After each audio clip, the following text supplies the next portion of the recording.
Hey, sports fans, welcome on in. It's the Down and Dirty Scott Mitchell here. So glad you could join us today. Got a lot of fun stuff to talk about, crazy stuff. Of course, we have our weekly Hanging with Herman segment today, so that'll be a lot of fun, but crazy stuff going on. By way of announcement, just so you know, the NFL season starts today, 4 o'clock Eastern. That's right. So football's already started. We're already right in the thick of it. Of course, there are some crazy thick things going on, good, bad, and I think, I don't know, almost I want to say shocking, certainly not unprecedented, but definitely shocking. So we're going to get right into it. Yeah, there's just some crazy stuff. Basketball players scoring lots and lots of points. Baseball teams losing very unexpectedly when you didn't think they would, and they do. And that's why we like sports, because they're crazy. They're kind of improbable, and we never know. So starting off today, Maxx Crosby. Now you see me, now you don't. He is no longer with the Baltimore Ravens, but he never really was with the Ravens because everything was going to get signed at a later date. So it's kind of funny. Everyone reports, "Oh, Maxx Crosby," but it's only good when the ink is dried and all the T's are crossed and the I's are dotted and it's actually signed. And of course, when you pass the physical. So interesting stuff. Maxx Crosby did not pass his physical with the Ravens. Now you go, well, what does that mean? Like, there's just something that the medical staff saw in Maxx Crosby that they didn't like. And they thought that it could potentially be an issue that would preclude him from playing at a high level, playing for a long period of time. Now, I can tell you that medical staffs across the NFL, massively subjective, very different in their opinions. If you go talk to any doctor who says you need a second opinion, that's a wise doctor. And that's information that you absolutely should get that second opinion. So for whatever reason, it really made the Ravens nervous. They were giving up a lot. They were expecting a lot, and they probably just didn't feel like it was worth the risk at that point. But I'll just tell you, I had an injury at one point in my career in the NFL, and it was a separated shoulder. And it was the third degree, which is the worst degree. It was in my throwing arm, and they said, "You're done. You're going to be in a cast 8 weeks, and then they'll probably have to have surgery afterwards to get the bone to settle down and put a screw in it, so it puts it back into place. That's another 8 weeks. So you're looking at 16 weeks of downtime before you're ever going to even be able to play again." And I was kind of shocked by this. It was the standard of the day.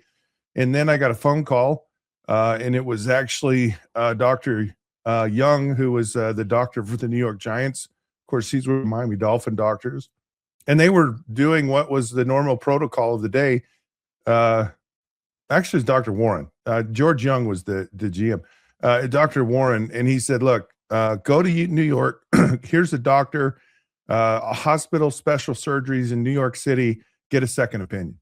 So I go, and he goes, "Yeah, that would have normally been the procedure, but we found out that we get a much faster recovery time when we don't immobilize the shoulder and you get it moving as quickly as you possibly can." And I came back in 5 weeks from the injury. So this whole like didn't pass the physicals, certainly not the end of the day for Maxx Crosby, and maybe a whole lot of nothing. And it could be with the Ravens an overabundance of caution, whatever. But it really throws a wrench in things, or kind of, because nothing has really been set in stone. And it's nice that they were able to, make this announcement before people actually really start signing on the dotted line. I can only imagine that this created a massive sense of upheaval in the world of NFL free agency, because you have this domino effect, and it's like, well, if this happens, then this goes here and that, because the Raiders had a ton of money, and they went out and they went on a shopping frenzy Like it's like going to the grocery store when you haven't eaten in about 2 days, and you just buy everything. And that's what the Raiders went out and did, and spent, in the ballpark of $300 million on their salaries coming up. And so they committed a serious amount of money to their team. Now Maxx Crosby has to come back. And now what do you do? Because everyone goes, like, here's the thing. They go, oh yeah, well, he's damaged goods. And it kind of screws Maxx Crosby because he doesn't have the same kind of leverage that he had before. Like Maxx Crosby's like one of the top guys in the NFL as far as defensive ends and rush ends. And yet now it's kind of like, well, maybe. But even if he still is, even if he vets out and proves that he still is, and this is a nothing burger related to his health, he still is not in a position of strength when he negotiates, and neither are the neither are the Raiders. So so he would have to go back to the Raiders, and then they have to, who knows what they're going to have to do. But that now the question becomes, well, you traded me, you wanted to get rid of me, and now you want me to come back. We were kind of on bad terms at the end of the year last year because you sat me out at the end of the year. I wasn't happy about it. I left. So now you have to kind of walk back to the organization with your tail between your legs. And that's always a precarious position. And it's even more precarious when you're young. Like when and I think this is hard for everyone, where you make a decision, you're not in our immediate or in any of our plans moving forward ever again, unless you're Geno Smith. We'll get into that in a minute. So basically, hey, thanks for being here, but no thanks.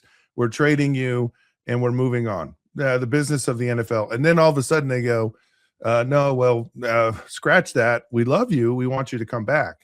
And as a player, you're like, what? How do I feel about this? Like, am I going to put my heart and soul into this organization who basically, wanted to get rid of me? And quite frankly, I think I wanted to go. So it makes it really awkward and uncomfortable when you go to the team barbecue on Saturday afternoon. It's just really awkward, an awkward position to be in. So we'll see where this all lands. And it's probably going to land just fine, because this is the NFL, and other teams are probably salivating right now. They're probably like, yeah, we didn't really, have a chance. We weren't willing to give up, 2 number ones, but hey, we might give up a 1 and a 2. And the Raiders might go, yeah, that's what we might need to do, because we got to get rid of Maxx Crosby. He's too much money. We've already committed this money. We're moving forward in a different direction. So yeah, they may take less for him, because now, he just, whether he's good or not, I'm just telling you, he's not right now, because people are just going, yeah, he failed a physical. Like, come on, you don't have the leverage. And then everyone's going, but he's Maxx Crosby's, and the teams might go, yeah, he is, but he's not. And that's kind of how it works. So someone might get him, and it might work out phenomenally well for them as far as what they get for the trade value. It's really hard right now. If you're other teams now the Baltimore Ravens are kind of, they're like, well, what the freak do we do? But every team doesn't just go in to an offseason, to free agency, and they go, we need this position, defensive end. And so any one of these guys on our list, because you create a list, right? And you go, here's the top guy, and here's the next guy, and third, fourth, fifth, all the way down. And then you do that, and you go, okay, well, we want the top guy, right? And so they got him, but they didn't get him because he didn't pass physical. So now you go to plan B, and that's Trey Hendrickson. And so imagine, and so now Trey Hendrickson is going to sign with the Baltimore Ravens. And you're like, if you're Trey Hendrickson, you go, here's the dilemma for him. I'm not your first pick. I'm not your first choice. So he can sit there and go, they didn't really want me. They wanted the other guy before me. Right. And I think you might feel a little jilted. also go, no, I have a lot of respect for Maxx Crosby. He's pretty freaking good. And so I could understand this, but most players don't. They go, I want to be the one you love the most. I want to be your first choice. I want to be your only choice.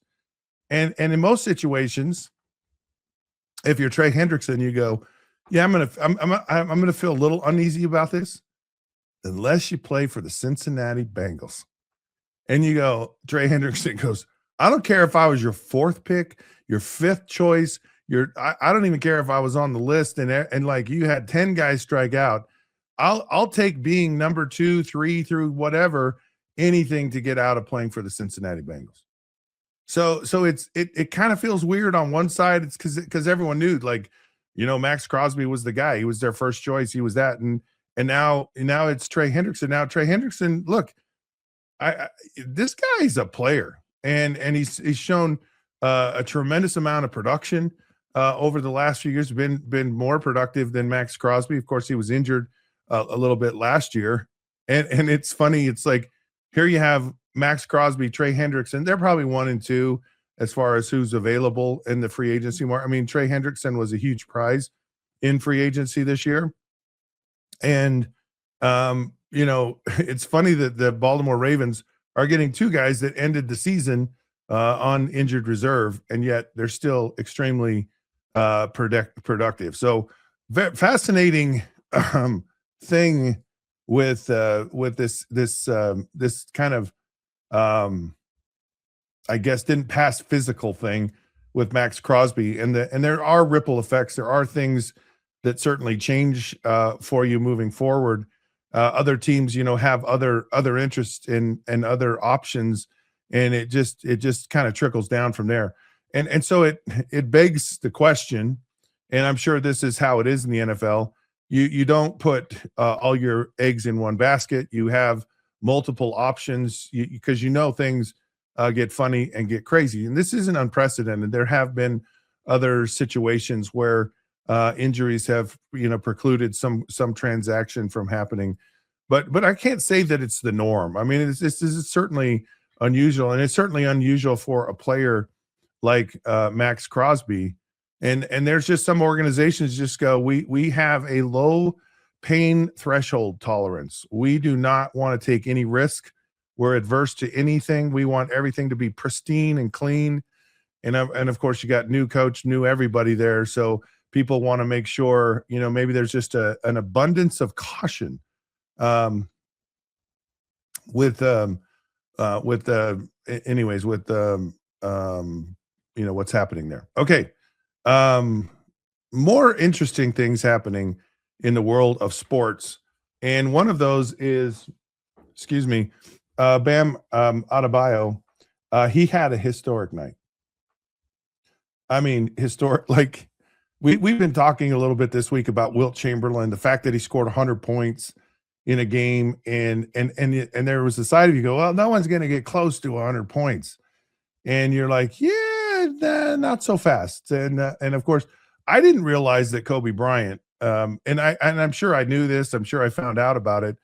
But there was one point when Kobe Bryant actually was number 2, and he had 81 points. So Bam Adebayo had 83 points in a game against the Washington Wizards, and which is, it is what it is. But I'm just telling you, like, it's great. So I hear this, and I think about, and I guess the first thing in my mind is like, what does it take for a player to score that many points? And like, how does everybody else on the team feel? Like, are you like, yeah, man, go for it. Like, man, just keep shooting it. It's like, because NBA players typically are selfish. It's like, I want my minutes. I want my shots. I want to be able. And so, a lot of times the ball is a black hole, and you just, and it's like, this guy's going to get all the shots. This guy's going to be the rebounder. This guy's going to be the defender. Excuse me so much. This guy's going to be the support player, whatever. But I just wonder, with your teammates, are you sitting there going, Man, this guy is like a ball hog. Like, we gotta sit and watch this. And the other question you have, which, I guess I don't know what the scoring line is, but, um, yeah, he had 31 points in the first quarter. He had 43 points at halftime, which is, he's 43 points, that's a big night, maybe he gets in 50, and it's, it's just really quite a remarkable story. But um, I guess how you get to 81 points. But for me, it always feels like, um, so he had 40 shots, 40 free throws, 20 threes, and that's a lot. Like, that's a big game, a huge game for someone to do that. But I don't know, just for whatever reason, and maybe I come from a place of, you know, uh, I like basketball when it works, where everyone works.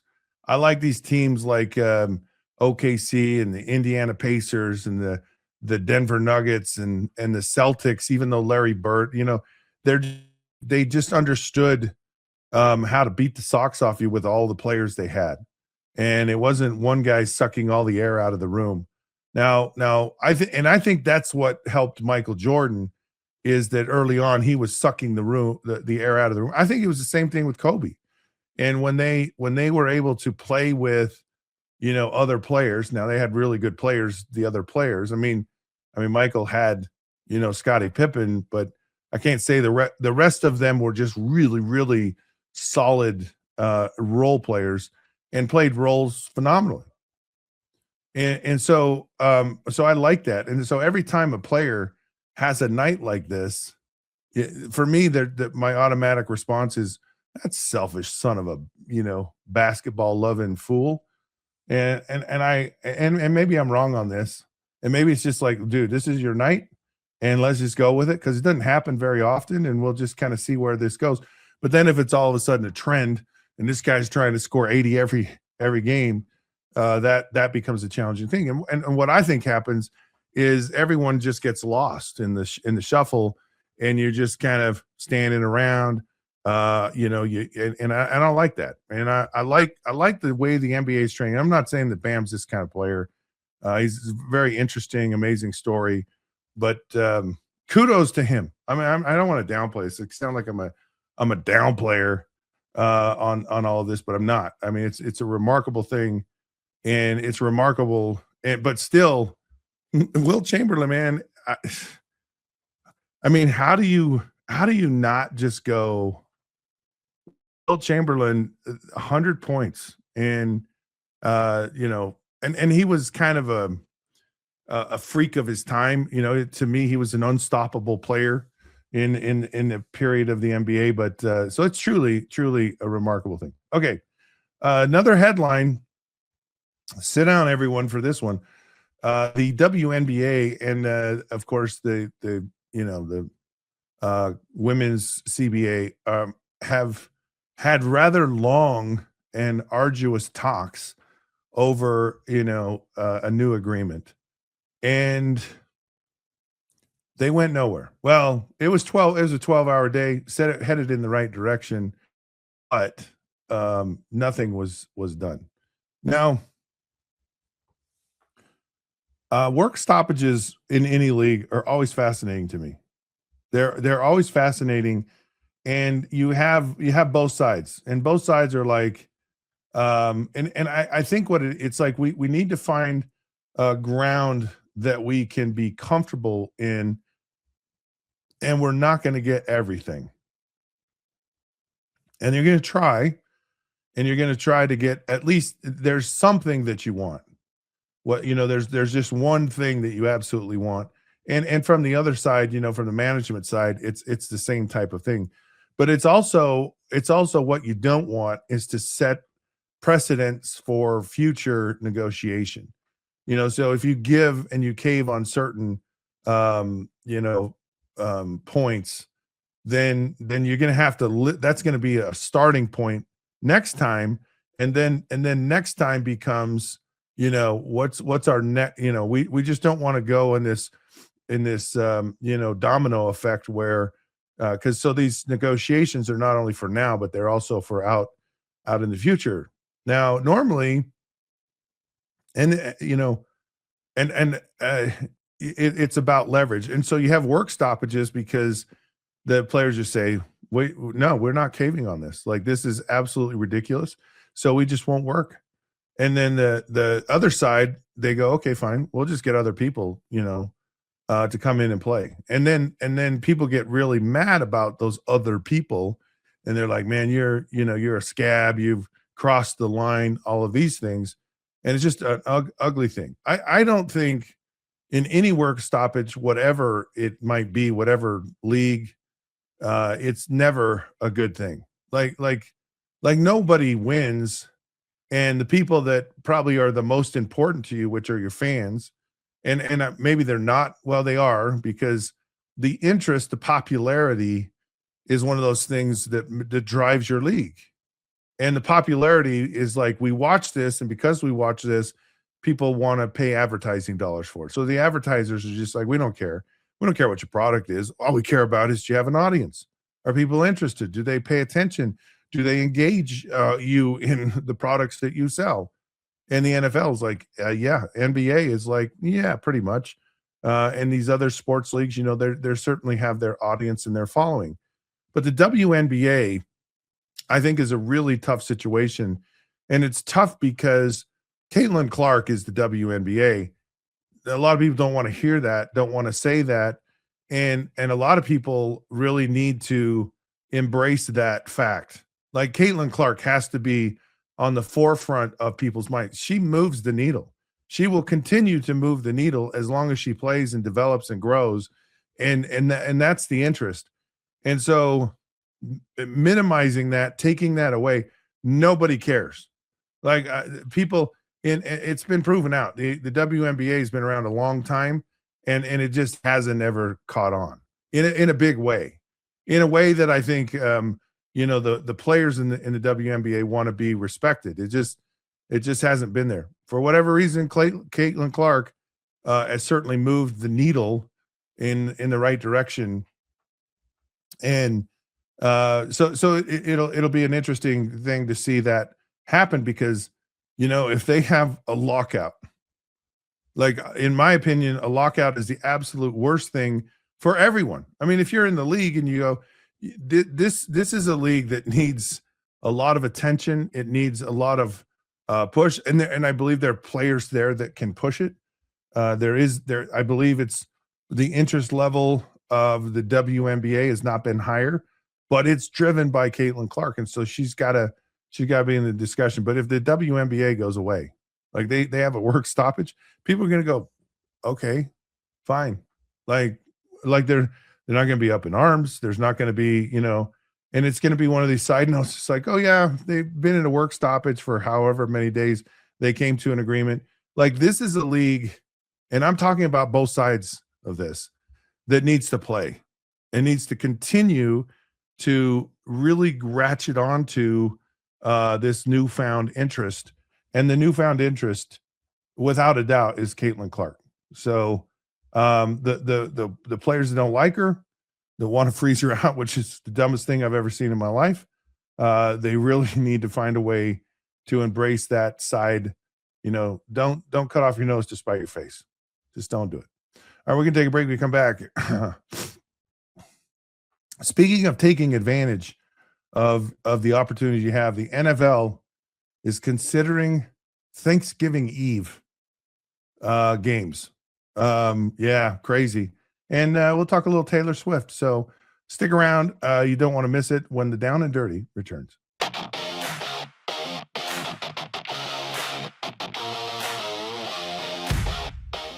The Pete Souza Show, Monday through Friday, 10 a.m. You want to talk NFL draft? I don't know. How about we get you Todd McShay? You want to talk Big 12? We can get you the commissioner.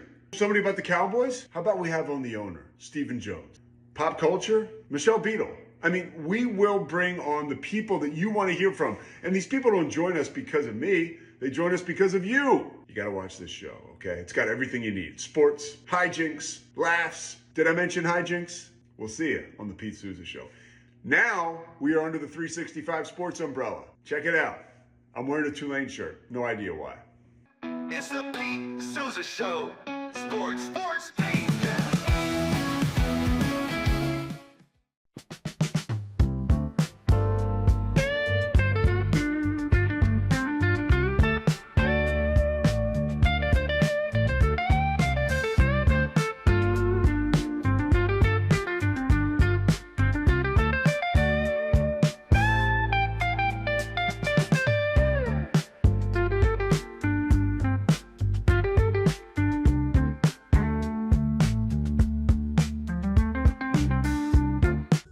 Tervis is all about staying hydrated with style and durability. You can trust Tervis tumblers to keep your drinks the perfect temperature, hot or cold, for hours.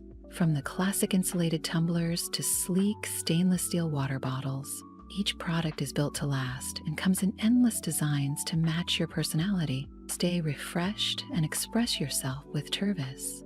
Visit tervis.com today and find your perfect tumbler.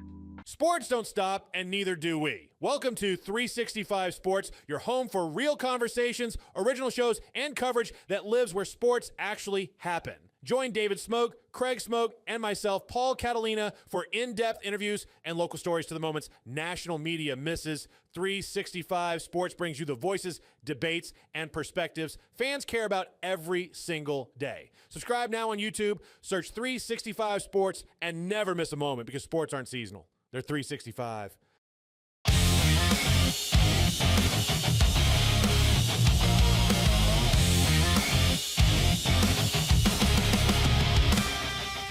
Hey, sports fans, welcome back. Down and Dirty. Scott Mitchell. So glad you could be a part of our show and everything that we're doing in the world and life. And hopefully you're entertained by what we do and informed and all those good things. I hope you feel better about yourself, about your day, because you've had a chance to listen to what we do. And we thank you for being a part of what we do.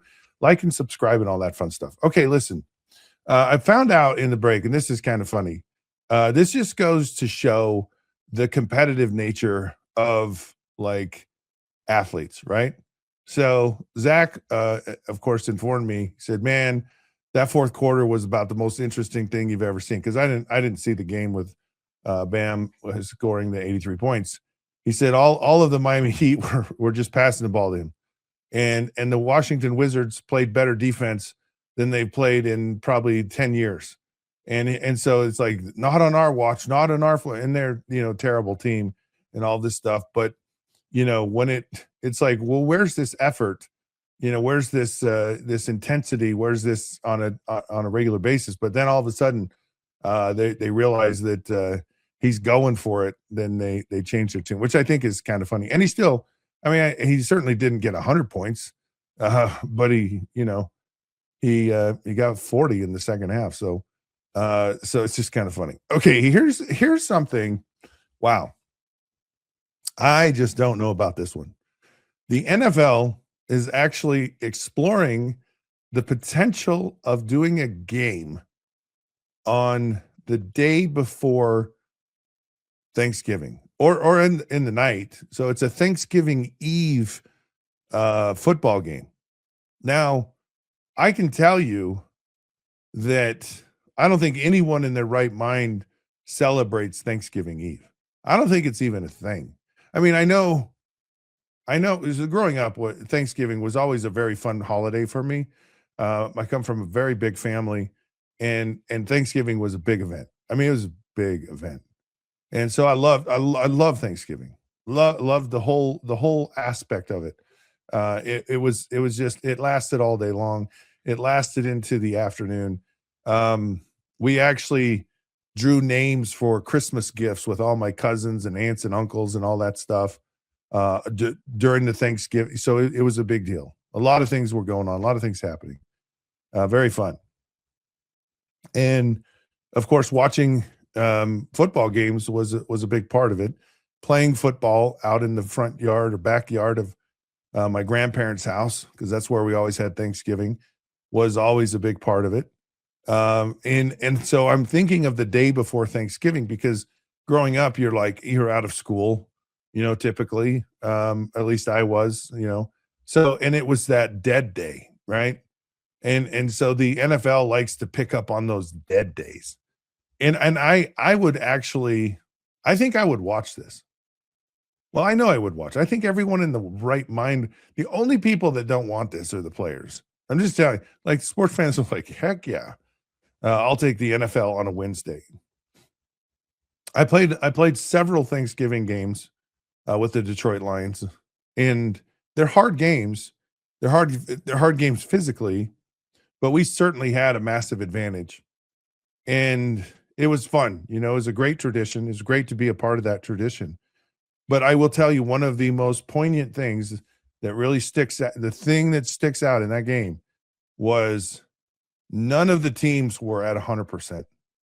Like you could just feel the lethargy in the intensity, and it was just all everyone could do is to get on the field and line up and not go off sides. And so yeah, you had a huge advantage, and you played, and it looked like it didn't look out of the ordinary if a fan was watching it, but you could feel it on the field. Like there's a sense, there's a feel to an NFL game. There's a tempo to it. There's a pace.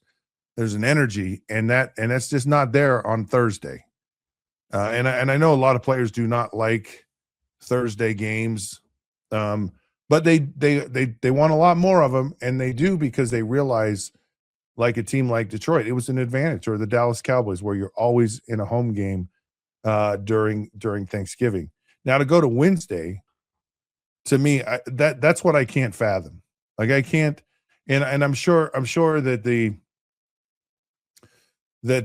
Players Association is going to be like, oh, this is just torture. This is just extreme. This is like absolutely ridiculous, and it probably is.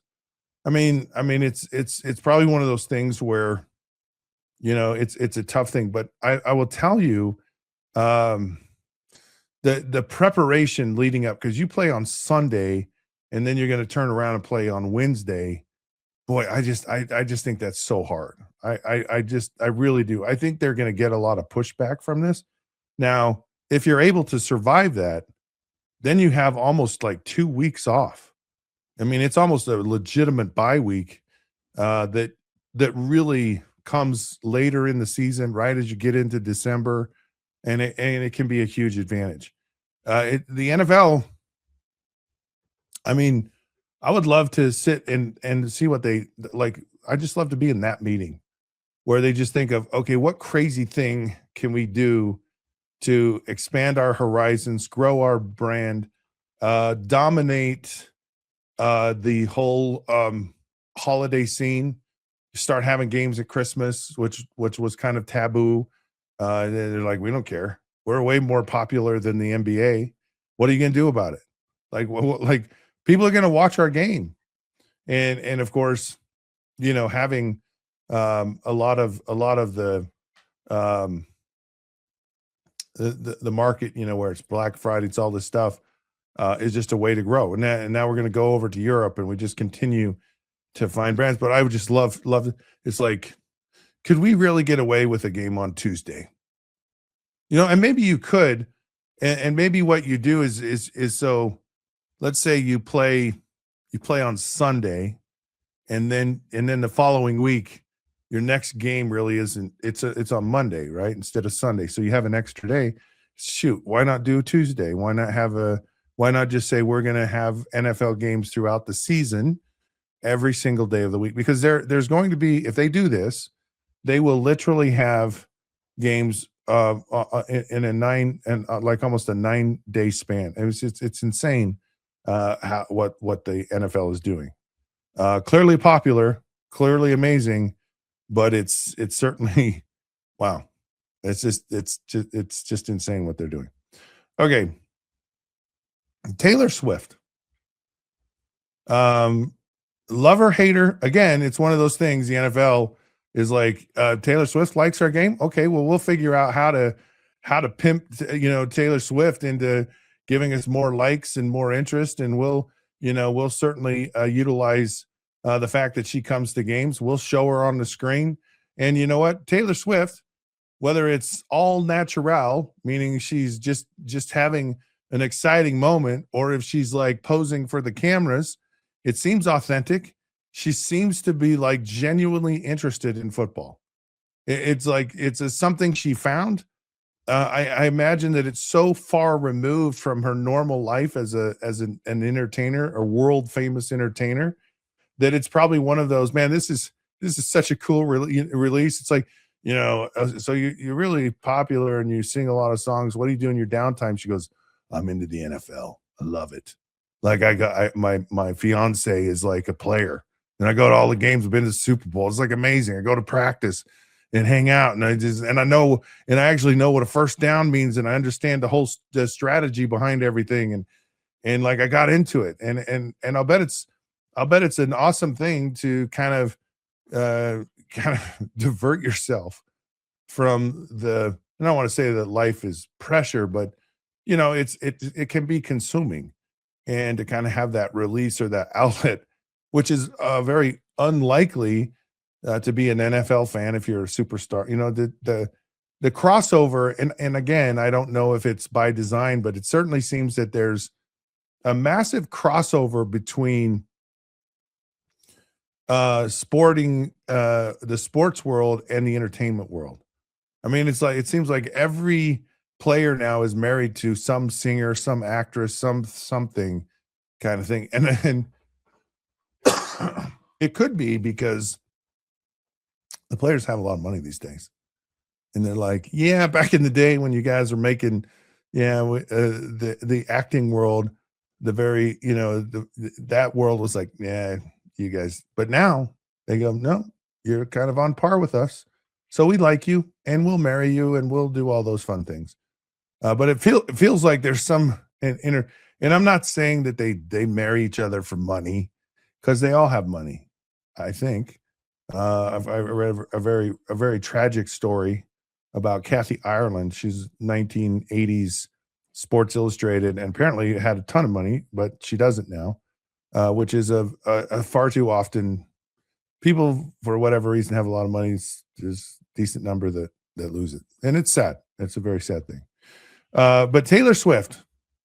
So Taylor Swift apparently had a significant influence in Travis Kelce returning to play football.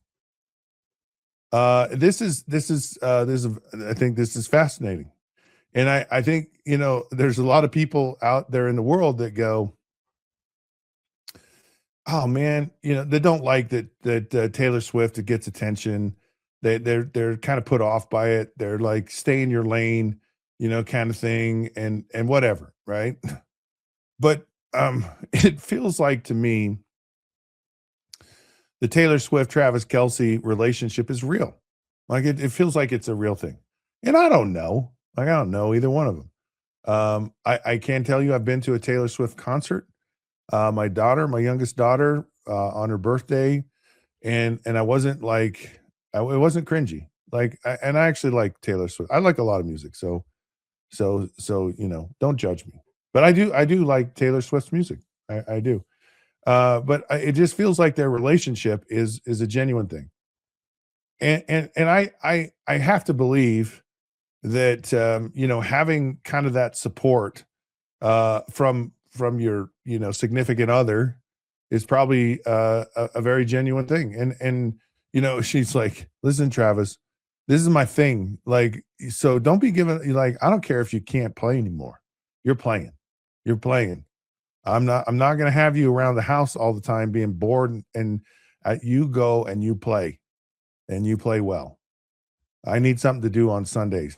So you got to go play football. And I say that a little jokingly, but I still do think it's pretty cool for Travis Kelce that he's got this influence. And I also find it funny. I really do. There's a side of me that's like, now Travis, let's think through this. Like, and I would love to, I'd love to hear the conversation. And I'm sure it's very positive conversations. Like, look, you only have this once in your life to do it. Go out and do it with gusto. And then when you're done, you're done. Oh boy. Okay. So good for them. Good for Travis. I'm glad he's coming back. I really am. And I'm not opposed to Taylor Swift. I actually, there's a lot of people in the world that like get involved with like royalty.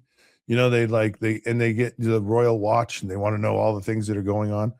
There's a small part of me that is into kind of tabloid TV and kind of some of this stuff, like if I'm being completely candid. So I want to follow the drama that is Travis Kelce and Taylor Swift. Now the one thing, I don't think is Martin available? Is Martin around? I'm alive and awake. Do Travis Kelce and Taylor Swift, do they have a name? There was like Benifer, there was Brangelina, or was that what they were? Brad and Angelina, Brangelina, didn't they have a thing? I don't know if there's one because out there. I'm just fascinated.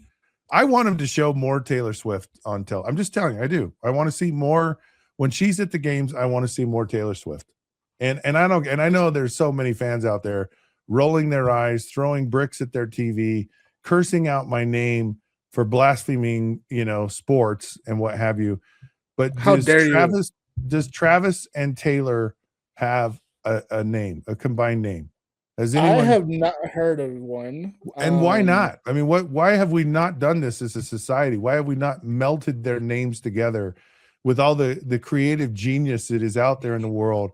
Because if anyone needs like a fusion of their name, it's Travis and Taylor. Could it be Trailer?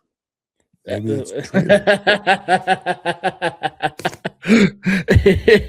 I mean, that's a good one right there. I mean, they could sell that as a brand right there and sell some trailers. I mean, trailer trash, maybe. I don't know. I'll get people mad at me on that one. How dare you, Scott? How dare you disrespect them? Could it be Trevor? There you go. Like Trevor. Like, okay, I Trevor. Like it. Taylor, like Trevor. Maybe it's just a hard name to. Maybe it's a hard name to melt together. I'm trying to think. How do you do? Like Swift and Swift and I don't know. Swift and Kelce. It's not bad. I like that. Kels Swift. Yeah, Kel Swift. Yeah, it's a tough one. Maybe that's why it is. Because like I consider myself very creative and I can come up with names, but man, they're stumping me. We're gonna have to think about this, and we need to come up with a name for Taylor and Travis, and we need to melt their names together, and then we need to trademark it and then take advantage of their popularity. So that's what we're gonna do. Gotta make that money. All right, so you get on that, and we'll figure it out. Okay, you can stick around if you want. Okay. And give me some thoughts here on the last couple of things. Actually, well, let me ask you this: the Thanksgiving game, the Eve game. Like, is this something you think will really fly? Even though turkeys don't fly, but will this fly? Having a game on a Wednesday before Thanksgiving in the NFL? No, and I think the only time I've ever seen a football game in the NFL on a Tuesday or Wednesday was back in COVID year when I think the Kansas City Chiefs and the Houston Texans played like a Tuesday night or Wednesday night game or something like that because it got canceled due to something like that. And it had to be moved back before the week started. The only way, Scott, I see this actually working out in any way, shape, or scenario is if the two teams that play the Wednesday before Thanksgiving have the bye week the week prior. Okay, so they don't play on Sunday, right? So if they have a game of the day before Thanksgiving, their last game is like the first weekend of November, and then they have the whole week off to get ready for the time and all that, and then they have obviously they'll rest until the next weekend after that. Yeah. So it's like getting kind of half a bye. Yes. Yeah, that makes sense. So that's the only way I could see this happening because as I mean, I only played at the high school level. You played at the professional level. No matter what level you play at, a turnaround is impossible to do from a Sunday to Monday to Tuesday. Like, you cannot go to Monday practice, walk through, prepare, fully practice, and then Tuesday have a walkthrough again to get ready for a game on Wednesday. You just don't have enough time to prep. And and so I don't see it happening in the sense if they have a game on Sunday, then play Wednesday. They have to have a week off at least before that game on Wednesday, and then they can have the rest of the time off until the next weekend after that. That's the only way I can see it. No, it's hard. It's a hard turnaround on such a short time, and for so many reasons. So that is the sticking point. But you make a great suggestion, and I'm sure they can figure out the schedule and make that happen. So I love it. All right, the New York Jets have got their man. They got their man, and it's rinse and repeat. They're bringing back Geno Smith. Allegedly, supposedly, the Jets have traded to get Geno Smith from the Raiders. The Raiders seem to kind of be wheeling and dealing with everyone, and as I thought through this, one of the things is like, maybe Geno Smith had no say-so in this whatsoever, but he was a pretty good quarterback for the Jets when he was there. He's proven, but it doesn't appear that way, because he kind of left on some weird terms, whatever. And of course, he goes to Seattle and really kind of turns everything around. And you just have to wonder what happens when you go back to the Jets if you're Geno. Do you go back to like reliving the horrors of being the Jets and with the Jets, or do you go back and say, you know what, I am so much better, I'm so much more mature, I'm so much more ready to handle, like Geno Smith goes into this with his eyes wide open, that nothing is going to shock him, nothing's gonna, he's not going to be like, oh, I didn't expect that, or that's going to be a challenging thing, and it'll be fascinating to see how the fans respond to this. Do they really take to this? I'm sure that the fans are like, the Jets fans are a cruel bunch, and their expectation is so wrapped in not reality that it's almost impossible for someone to come back. But I don't know, from a quarterback perspective, I don't know if this has ever happened before, and I'm trying to think of, if I went back from Detroit to Miami, that would have been awesome. I would have loved that. And so maybe this will end up being a great thing. It's almost one of those things where the Jets are like, look, we've tried everything. We've tried to have free agents. We've tried this. It's like, let's just try someone we've already had here before and see if that changes anything. We'll see how it goes. But as far as, available quarterbacks, you look at Geno Smith and go, this guy's proven in the league that he can play.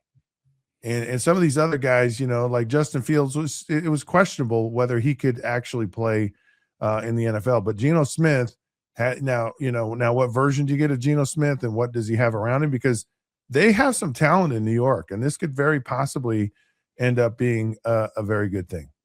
All right, go ahead. Sorry, I cut you off. I thought you were going to hand it to me. I apologize. I'm a little bit off there. Let's see what happens. No, I want to hear what you have to say. I mean, it's interesting. The fact is that he goes there, he struggles.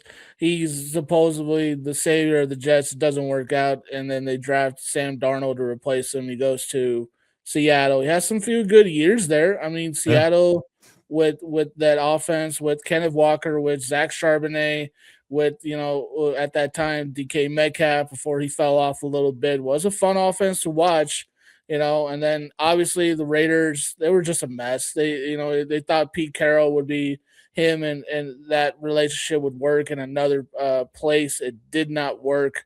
And so, going back to the Jets, you might be right about that. He might be, thinking about the horrors that he had to go through in that offense and that structure, but also he might be a lot more mature and more ready to handle a team that isn't in a position to win immediately, but he could go out there, have some fun games, give him an opportunity to stick around in games, and maybe steal some games when teams are like, no way, they're not going to win. So, there's always an upside to a downfall that possibly is coming.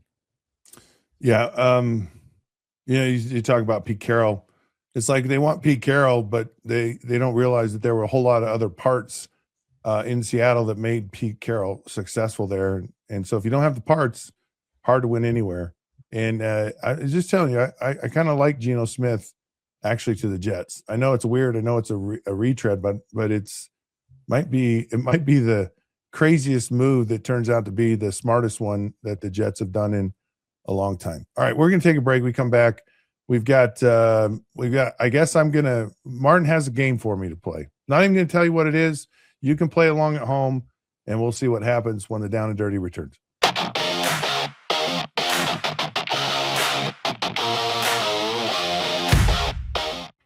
Hey, it's Matt Mosley of The Matt Mosley Show. We want you to watch our show every day, 1 to 3 on YouTube or wherever you get your podcast. And you get to see big name guests like Gary Patterson, Art Briles, Scott Drew, Doug McNamee, major Cowboys insiders, ESPN legends like Sal Palantonio. When news breaks on Cowboys or Baylor or NFL, we want you to look here first. 1 to 3 weekdays, it's the Matt Mosley Show. For 75 years, Nalgene Outdoor has been your trusted companion, fueling adventures and helping protect the planet. We're committed to reducing waste, improving access to clean water, and providing simple, safe, and sustainable products for you and your family. No gimmicks, just durable, well-designed bottles built to last. Join us on our mission to amplify life, not complicate it. Because at Nalgene, what goes into our bottles matters as much as the adventures they fuel. Explore more at nalgene.com. That's NALGENE.com. I know you're gonna love this Kodak Dot Plus printer. You guys just connect it to your smartphone and then you're gonna use the Kodak Photo Print app. It's going to print you a 4x6 photo. I am just in awe. I love how these turned out. Also, the printer comes with a free cartridge of 10 photo sheets. I can assure you, you are going to love this printer as much as my family has. You guys have to check it out for yourself.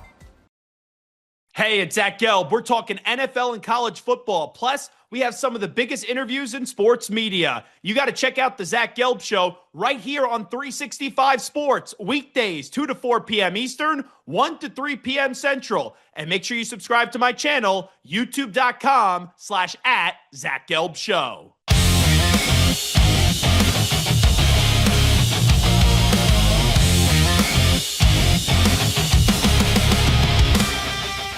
Hey, sports fans, welcome back. Down and Dirty. Scott Mitchell here. So glad you could be a part of our day. Thank you for joining. Like and subscribe, all that fun stuff. All right, Martin. Martin has a, well, I'm just going to let you explain whatever this is. I'm not going to, because I don't know. So I like to be surprised. So Martin, surprised me. Yeah, so we played this game a couple of days ago where I asked Scott if I named a team, could he tell me if they were a national championship in basketball or not? So let's flip it over, okay? Let's go to the women's side. Do you watch the NCAA Women's National Championship Tournament? Do you pay attention to every Final Four tournament game going on, Scott? So let's see. Do I pay attention to everyone? No, not on the women's side. Oh, okay, so maybe this one will get you. Maybe this. Let's see if you know these teams are. I will tell you right now. I'm going to try. I'm going to do my best. This will be a challenge. All right, let's see. All right, is UConn a national championship in women's basketball? Absolutely. All right, 1 for 1. So they kind of dominated the game there for quite a while.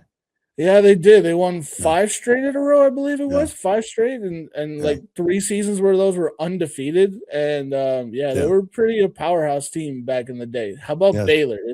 Is Baylor Baylor's no? No, you want to? No, they are. They're a 2-time national champion. They've won both in men's and women's. Is one of the few programs I didn't know that they did ever do that. All right. So I got you on. By the way, say that again. When did the women win? They won it 2019 and 2000. I want to say 3 or 4. So you know what? You know why I should have said yes. I, now that I think about it, because isn't Brittany Griner? Didn't she play at Baylor? Yeah, I believe she did. Yes, she did. Yeah. All right. How about this one? I got you on this one last time. Is Notre Dame? Are they leading? I feel like you're tricking me, Martin. I'm trying. Have the Notre Dame Fighting Irish, Lady Irish, won a national championship? Look at me in your eyes. I want to see what if you. No, I'm gonna say no. You should have said yes. They're a two-time Oh, national man. champion as well. I stink They at this will- game. Yeah, man. I watched them win one. It was pretty cool. It's a good experience to watch a team win a national All right, championship. All right, how about fine. this one? The Tennessee Lady Volunteers. Yes. Have they won a program? Yes. Yeah, there you go. You know Yes. Pat Summitt. That's You know the come story. on. All right. There's the one. All right, how about this one? Arkansas. Have they won a No. national championship? Okay, No. so far you're on a roll there. Let's go. Yeah, This is I'm going to be a moving fun one here. Old Dominion. Okay, has Oh, Old geez. Dominion won a national championship? now. See, I feel like you're tricking me on this one. I'm gonna say no. You should have gone with yes. Yes, They did. They won yeah. one of the very first few ones. Yeah, They won see, it back in 1988. you weren't even born then. How do you know this? All right, keep going. All right. How about this? Has Illinois won a national championship? In women's, Yes. no. All right, there you go. You're on a roll now. How about Michigan? Michigan went, no. Okay. All right, here we go. Now you're on something. How about Oregon? Oregon. No. Okay. I'm getting you. Okay. How about UCLA? Have the Lady Bruins won as much as the men's? This is kind of tricky. I'm gonna say yes, they have. No. They have Oh. never won a national championship You in got me on that. basketball. I was on a roll there for a second. You were on a roll there. Yeah. How about their counterparts, their rivals? I'm the gonna say USC yes on Trojans? USC. Okay, there. See, you already beat me to the punch. All Yeah. right. Yeah. All right, let's go Was to it Texas. was it Cheryl Miller? Was that Cheryl Miller, I believe, could dunk a basketball. Actually, I was on my recruiting trip to Stanford when I was in high school, and we watched the women's basketball, so Stanford and USC, and Cheryl Miller was on the team. It's just like it was worth watching. Like I was like, this is pretty cool. So See, we were hoping she would dunk in the game, but she didn't. See, you've been hooked to the women's game for so long. This is why you love the women's game. This is All the way why. back You to watched Cheryl 1986. Miller, man. You Yeah. watched it all the way back then. Yeah. All right, let's go to Texas here. How about Texas Tech? Oh. Have they won a national Texas championship? Tech, Yes. the women. Yeah. I'm gonna say yes. Yep, they have. All right. Cool. How about their arch rivals, Texas A&M? I'm gonna say no. You should have Yes. said yes. They won it back in the Mother. 90s. I know. Of course, All right. yeah. Oh, yeah, of course. How could I forget back in the 90s? What was I thinking? All right. How about this one? Their other arch rival, Texas. Texas. I'm going to say no. I should have gone with yeses on Yes. that one too. They have won a You national mean right there championship. when it says national champions on the T-shirt? I should have read that. You should have paid attention. Okay, Yeah. Come on. Too poor How to pay about- attention. It's too much. I for me. know. All right, we're going to the East Coast for this one. Has Maryland won a national championship? Oh. I don't have T-shirts on. I'm going to say no. Yes, they have. I love this. What? I love getting. Yeah, they won one back in the early 2000s. Oh, where was I? Okay, You were paid. You were trying to get on the NFL roster, Scott. I don't blame you for not paying not attention. in 2000s, but yeah. All right. How about this? How about their other arch rival, Rutgers? Had the Red Knights won a Oh. national championship? I'm going to say yes. Nope. Dang No, it. they have not won a national Yeah. championship. Guessing. I'm just picking C every time, and I can't. You got to pick B sometimes, man. Yeah. Okay, come on. They told you that when you were taking the test. You had to pick B's from time to time. All right, you know this one for sure because you went to their campus. Has Stanford won a national championship? No. Yes. Oh, Yes. okay. I'll let you get away with that one. Yes, Yes. they have. Yes. They have won a national championship. I hadn't locked in my answer, so yes. I'll give you that one. This is fun. All right, how Okay, about the Cow so Bears? hang on. I need to understand this picture right here on the screen. So those are knee pads, right? Yes. Now, and you can see that all the girls have them up on their knees, but this one really tall girl there on the left, she has them like as shin guards. So did they fall down? Did they like that would drive me bananas to wear something like that. And usually they talk about like you can't play a sport when you aren't on your feet. And it seems like knee pads would suggest that you're falling down all the time. So I don't know if that's a good look or not. I'm just anyways.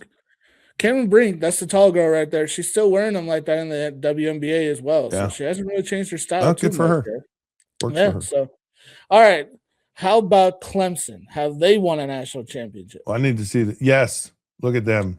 Nope, they never won a national Ow. championship. I That's got because you. they have white basketballs. That's why Oh, can't have wow. that looks like something I play with out in the backyard. All right, how about this? South Carolina. Yes. Don Yeah, Staley. all Yeah. right, here we go. Here we go. Now you're That's on good. something. Let's Man, see if look you at can that get on a hair, by roll the way. here. That is some hair. Woo. Hey, man, they got to be stylish, man, while they're playing basketball, all right? All right, how about North Carolina? Have the Tar Heels won a national No. championship? Oh, you should have said yes. Both Oh, South man. Carolina and North Carolina won a national championship. Now, this is going to be the fun one. Iowa. Has Caitlin Clark lifted a Oh, national championship? No. Okay. Yeah, you're right about that I know one. No, Caitlin they- Clark didn't win it. I know Yeah. LSU did. You got LSU on there? Yep, that was the next one. Yes. All right, look at that. Scott does know national championships on both Yeah. sides of the men's and women's. All right, Scott, you're a winner. Okay, go I home probably with a gold star. I get a gold star on my forehead today. All right. Yeah, there you Hey, go. we're gonna take a break, folks. Thank you. Good. That's fun, Martin. I actually really enjoyed that. I enjoyed it a lot more than I thought I was going to, but it's kind of fun. So hope you guys enjoyed that at home. Herman Moore. Don't know who he is, but we're gonna hang with Herman here when the Down and Dirty returns.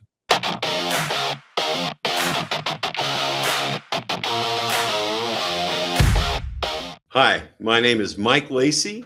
I'm with Beyond the Game, a new podcast to the Rogue Media Network. Just when you thought you'd had a little bit too much about BYU, here we are to provide you even a little bit more. I, as part of the BYU group, am grateful that we're part of the Big 12 and really grateful that we're part of the Rogue Media Network. Thank you.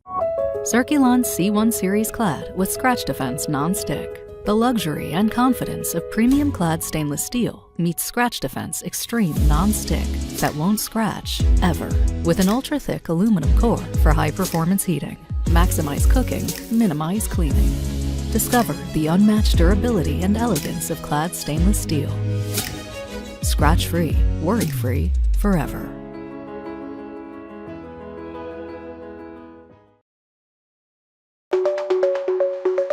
Protect your online privacy with NordVPN. Browse securely, access content from anywhere, and keep your data safe with military-grade encryption. Whether at home or on the go, NordVPN ensures your digital freedom.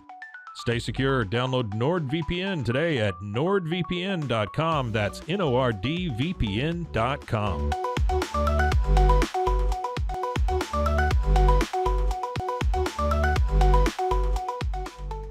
Are you looking for top shelf sports talk about the West Virginia Mountaineers, where you can get objective analysis, but with the passion of a fan? Well, look no further than right here at Couz's Corner. I am Justin Couz Walker, the host of Couz's Corner, and you can find my show on demand over at YouTube. Most shows are uploaded by 5 p.m. Eastern Time. You can also check out my live post-game reaction shows. My special guest interviews, you can find it all on YouTube at Couz's Corner. Go check it out.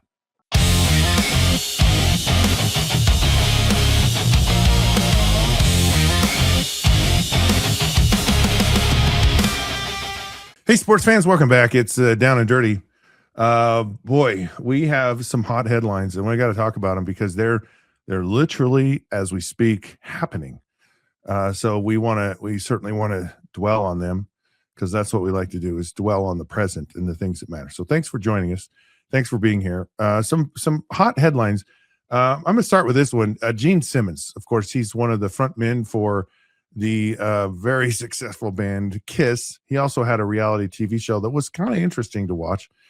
Gene Simmons is certainly a person that's he understands the entertainment world. He understands his place in the entertainment world, and I thought it was interesting that he brought up this comment. He's just said, all these actors, all these people that seem to have an opinion about politics, y'all just need to shut up.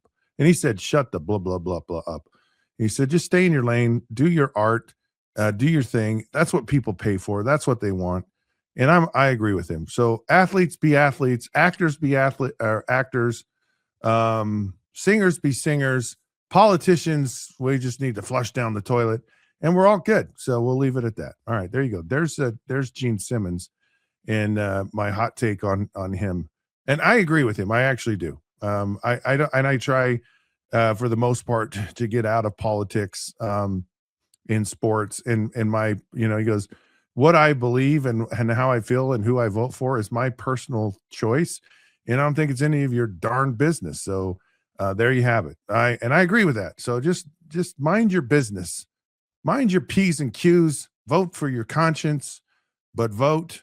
And we all breathe the same air. We all live on the same planet. Love each other. Get along. Be nice.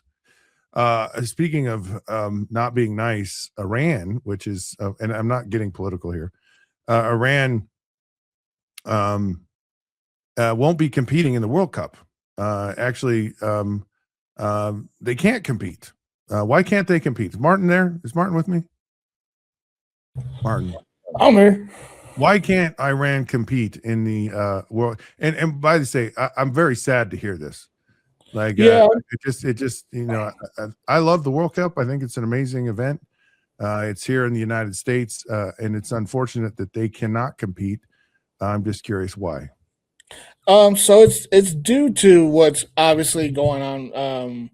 Not to make this political for 5-10 minutes, but so their sports minister has come out and said, due to the fact that Iran's in the war at the current moment, they're unable to facilitate a soccer team to go to USA this summer for the World Cup. Obviously, the Americans are bombing Iran at this very moment, and Yeah. Israel is in the same situation. Iran is obviously striking back in their own retaliation ways, but due to the fact of the relationships with those two countries, Iran does not feel safe in sending their players or allowing their fans to travel to America, even though the president of the United States has said they are welcome and that there would be no visa infractions or in anything for their players or for their coaches or for their fans. Unfortunately, they have decided to say that they won't compete in the 2026 World Cup. FIFA at the moment, who runs the entire event,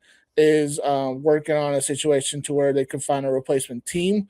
At the very moment, they don't have an answer this very second, but they're probably going to work on that in the next couple of days. If they have just like some, random, like, all right, these two teams will play and it might have a possibility to go to the World Cup.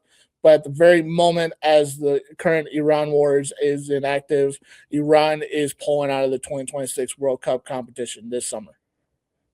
Yeah, it's really unfortunate. And so for me, I wonder, is there so much instability in Iran right now that it's like physiologically impossible to do it, or is it more of a political statement and just say, we're kind of we're battling, we're at war here right now, and so it's not going to happen. Either way, it's kind of a sad deal, and I feel for all the people that are wanting to watch Iran be in the World Cup. So it's not going to happen. All right, this is hot off the presses too. Daniel Jones has agreed to a 2-year, $88 million agreement with the Indianapolis Colts, and it could reach up to $100 million. $50 million of that is actually guaranteed. So it's close to the kind of the $50 million deal that he wanted, and of course he wanted a longer deal, and they kind of have a shorter one because then it just helps them from the cap. So it's kind of a good compromise. But what it speaks to me more than anything, and you have to wonder if a team like Minnesota didn't realize this, but it says if you have someone that you really like and seems to be working for you, don't get rid of it. Like, figure out how to keep it around. I think the Colts really found something in Daniel Jones, and they realized, because they had just previously gone to Anthony Richardson, young, massively talented, but very raw prospect out of Florida. And they just said, like, that doesn't work. That's not going to move the needle for us. But Daniel Jones does. And we know he's been injured, but we feel like he's going to recover and he'll play just fine for us. Which, I believe this is going to be the case. So that's an interesting development. And that's one of those where I think both sides were like, yeah, we don't know what the market is out there in the world. And are there really that many places, for, Daniel Jones, what he does is he goes, I got to start all over again. I leave here and I got to go, like, let's just say I got to go to Minnesota, or I got to go to Atlanta, and I'm in the same situation I was a year ago when I came here. I'm going to be competing against a young prospect, and it's like I already won that battle. And so now they believe in me. Now I have a comfortability with the system, the coaches, the players, and I'm starting, 4 miles ahead of where I was a year ago. And if I go back, then I'm back to square one, and I don't really want that. But I also think that the Colts are like, we don't want to be back to square one ourselves. We don't want to be out chasing some guy we hope. We don't want to have to try to go draft a guy right now. And so the it's a bird in the hand is really a better situation here for both sides. And I think it was a very shrewd and prudent move for both of these sides to actually make this happen. So good for the Colts and good for Daniel Jones. One of the things with Maxx Crosby, I think there was, like I mentioned earlier in the show, where's his mind, right? And he's already back with the Raiders. He's already rehabbing his knee. He's already still doing his thing and ready to play for the Raiders. And so, it feels like Maxx Crosby's kind of got his head in the right space. You have to wonder what's going to actually happen there. At the Ravens on the other side of this, they're trying to rework Lamar Jackson's deal, trying to give him, or trying to create extensions in his deal to give them cap space because again, it's kind of some of the fallout from this trade. And so, and Lamar Jackson's deal is kind of one of those things. So very interesting development there. One of the other things I think is interesting, Martin, this was kind of, yesterday we talked about, the U.S. is doing so great and World Baseball Classic. And they said, or they lost to Italy. Yeah. Like this is the United States of America that has 30 whatever baseball teams, some of the best players in the world, most of the best players in the world come from America. I didn't even know Italy had a team. Mm-hmm. Like how Italian do you have to be on the team? Like, do you have to just like pasta and pizza, and it's like you'll be like, do they have the ability to feel the team? It's like I've had so much pasta in my life that my blood is now turned Italian. Where does this end? What? I like that joke. Somebody ate spaghetti for the last 20 years and like, I'm so Italian, I know what spaghetti and meatballs is really about. So the WBC does it in a heritage way, where if you have a grandparent or an uncle or a mother or somebody like that was Italian, you can claim to be a part of the Italian team. Obviously, a lot of players want to play for Team USA, but there's not enough spots. So other teams go to their heritage to get selected onto other teams so that other teams can get put in this position to play in this tournament. That's how they got all these teams this time around. So long story short, last night was not a good night for USA pitching. They gave up a lot of runs early in the game, gave up 5 runs in the first 4 innings, struggled out just to get anything on the board because the Italian pitching staff was just locking down the Americans. They could not get anything that was consistent enough to put up a run. They did late when the bullpen switched and the Italians thought they can go to their bullpen lockdown. It gave up some runs towards the very end of the game, 6 runs in 3 innings. And so it was looking real tight. There was an opportunity for Aaron Judge at the very end to, put up a run and maybe scare the Italians towards the end. But unfortunately, the Italians got away with it, Judge struck out, and Italy walks away with the upset win. And because of that, and Mexico won their final game, Mexico wins the group stage. They get the number 1 seed out of that, and the Americans are 2. And so they have to go basically into a wild card scenario to get into the quarterfinals and compete for this WBC championship. Yeah. Crushing blow for this World Baseball Classic. So sad to see that. All right, we're going to take a break. We come back. We're going to hang with Herman here when the Down and Dirty returns.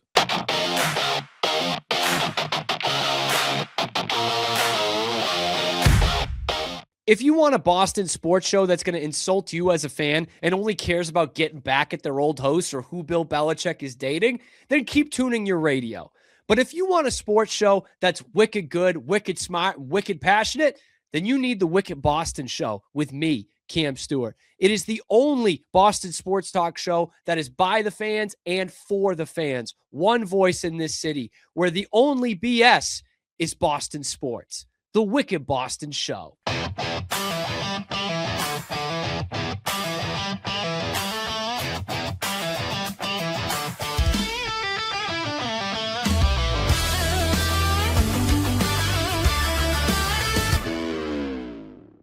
You probably get unwanted emails almost every single day.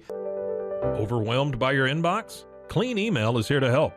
Organize, clean, and manage your emails with powerful automation tools. Say goodbye to spam and clutter and enjoy a stress-free inbox. Try Clean Email today at cleanemail.com. That's CLEAN email.com.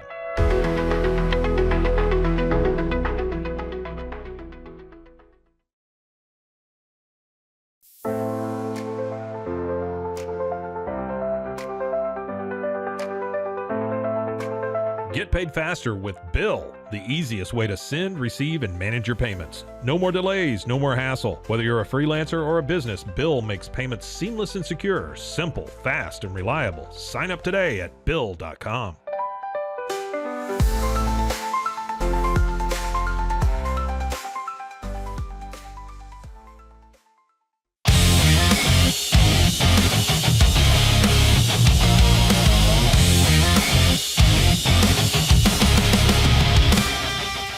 Hey, sports fans, welcome back. It's Sit Down and Dirty. Scott Mitchell. So glad you could join us.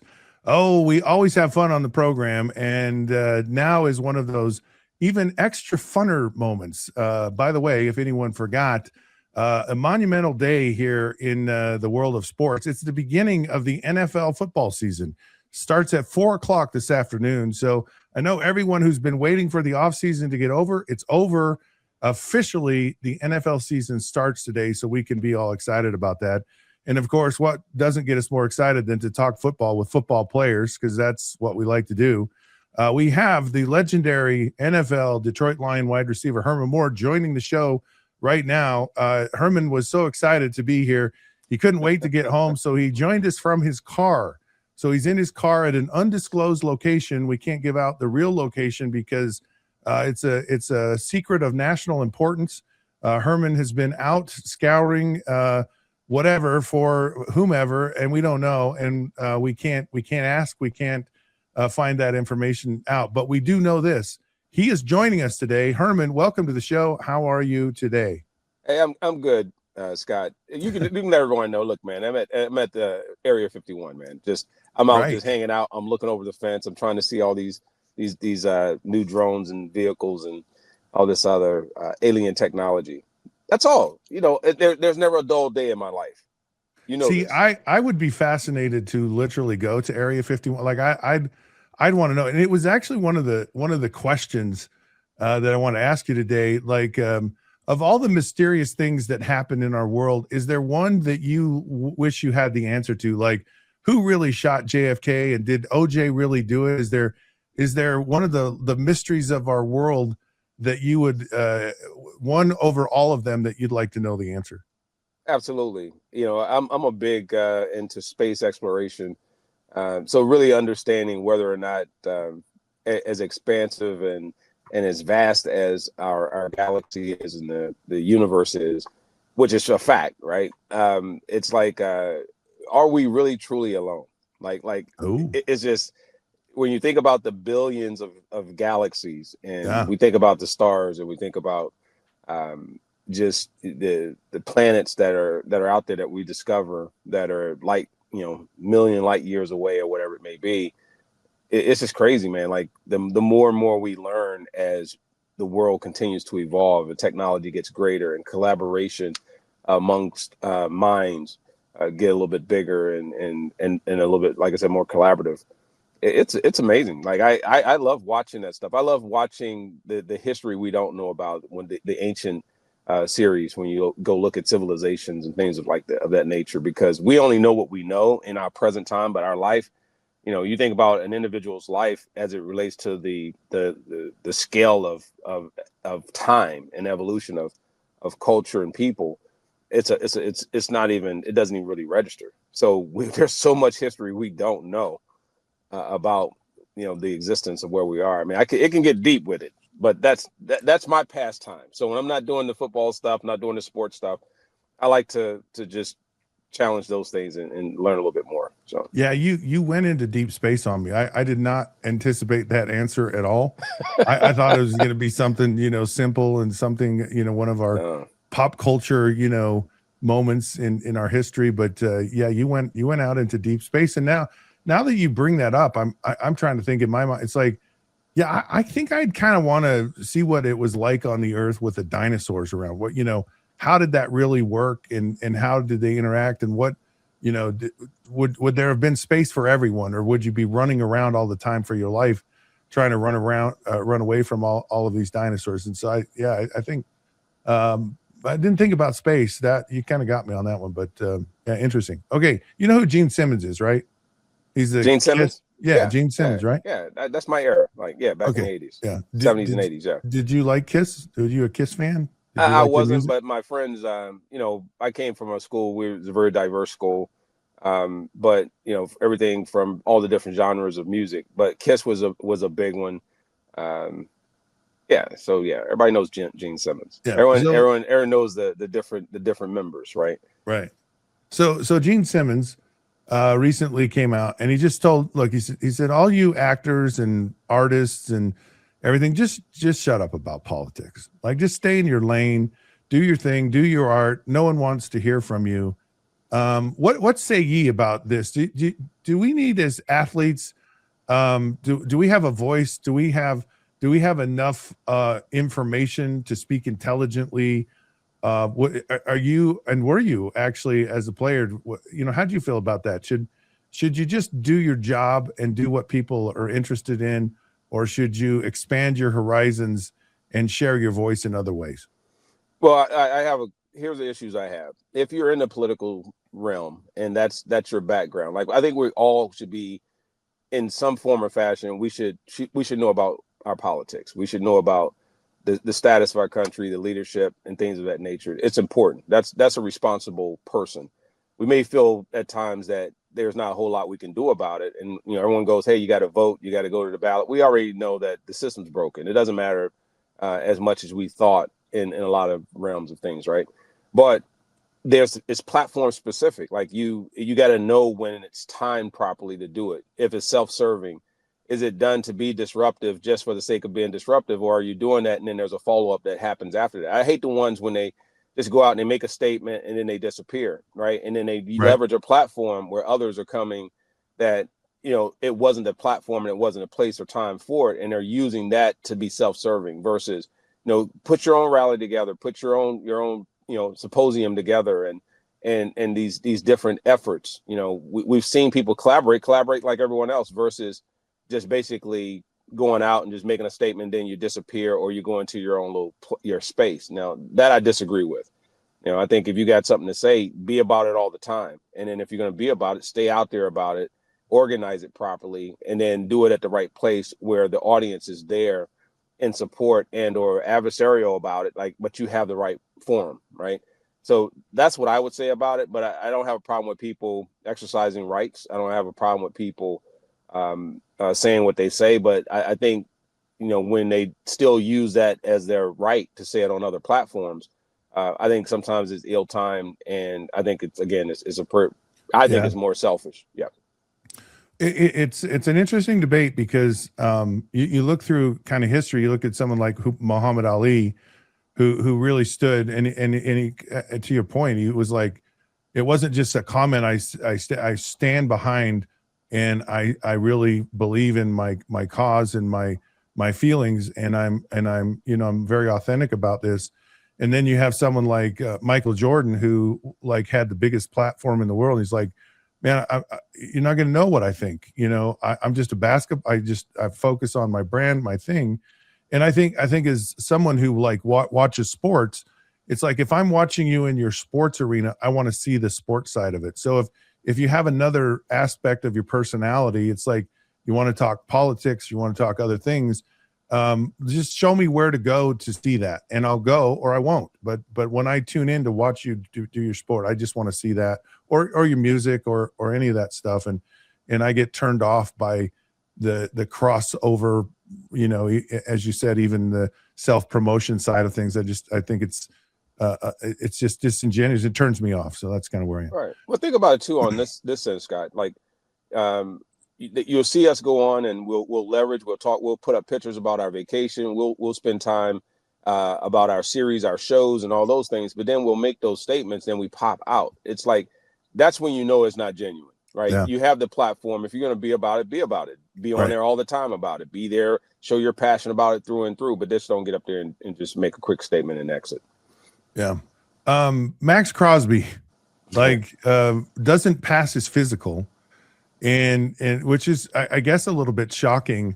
I don't know, any just general thoughts about, kind of the physicals and having a physical, and, why do you think the doctors didn't pass his physical? Is it, what's been your experience with when a player doesn't pass their physical, and it kind of throws everything into a tailspin? Everyone's got to kind of move and look for plan B and figure out what's the contingency plan, because this guy wasn't able to pass our physical, or we weren't comfortable with it. I've learned, and as you and I both know, there's so much that happens behind the scenes. You can go by what's being reported and put out in the public space, but I wouldn't necessarily.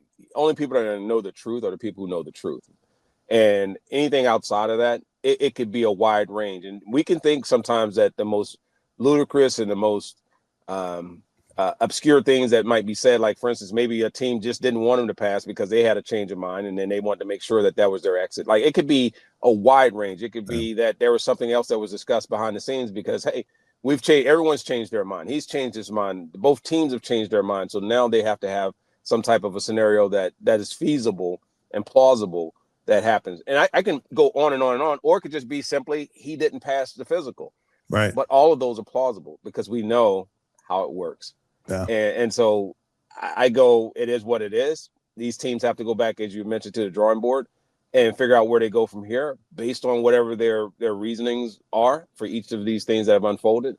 And then Max has to go back and do what he does, right? As for right now, he's back in Vegas, and he's back there getting ready and potentially, getting ready for another season, with the Raiders.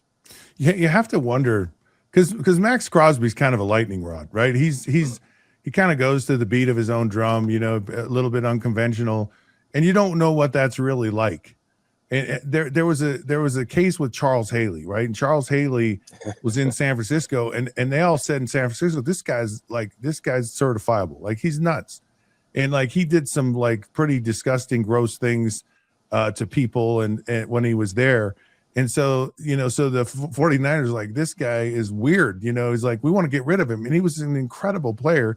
And the Dallas Cowboys goes, well, we love Charles Haley. We think he's the best person in the entire world. Never had an issue with him. He was incredible with the Cowboys. And so you wonder with a guy like Maxx Crosby, they trade for him. He shows up, they have dinner, they meet him in person. They go, wait a minute, this is not what, and I'm not insinuating that this is the case, but to your point that, his personality, maybe when they finally met him, maybe it didn't match. And there's the possibility of that, because Maxx Crosby will even tell you he's not everyone's cup of tea. So it's just fascinating to me, this whole idea of, it's kind of the magic bullet, or it's your out, to say, yeah, you know what, he didn't pass our physical. That's just the way it was. Yeah, I always believe that there's other plans. There's a primary, and then there's a secondary, and then that's what I think a lot of teams always weigh, the fact that they always have options. Yeah, and you have to. I mean, because things are crazy. All right, so here's a crazy thought for you. The NFL is considering, and I think when they say this, that means no, this is what we're going to do.